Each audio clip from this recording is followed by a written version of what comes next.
Hi అందరికీ, నేను మీ స్వర్ణ. Last వీడియోలో కాణిపాకం వెళ్తున్నామని చెప్పాను కదా.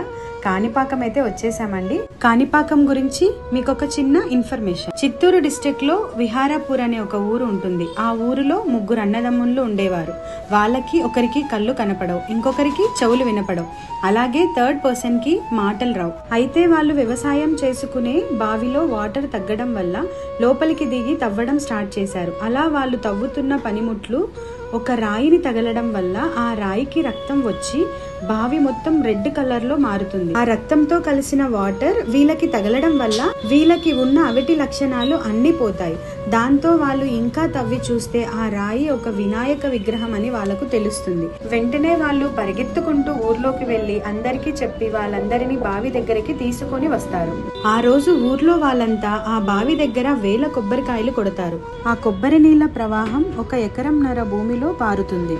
ఎకరంన్నర భూమిని కాని అని అంటారు, అలాగే పారడాన్ని పాకం అని అంటారు. అప్పటి నుండి ఆ ప్లేస్ ని కాణిపాకంగా పిలుస్తారు. తమిళంలో కాణి పరకం అంటారు. రాను రాను ఆ పేరు కాణిపాకంగా మారింది. ఇలా కాణిపాకంకి ఈ పేరు వచ్చింది.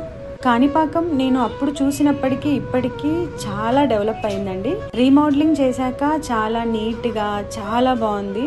వెళ్ళిన వాళ్ళకి కూడా ఎలాంటి ఇబ్బందులు లేకుండా అన్నీ కూడా చాలా బాగా మెయింటైన్ చేస్తున్నారు. నాకైతే చాలా నచ్చింది.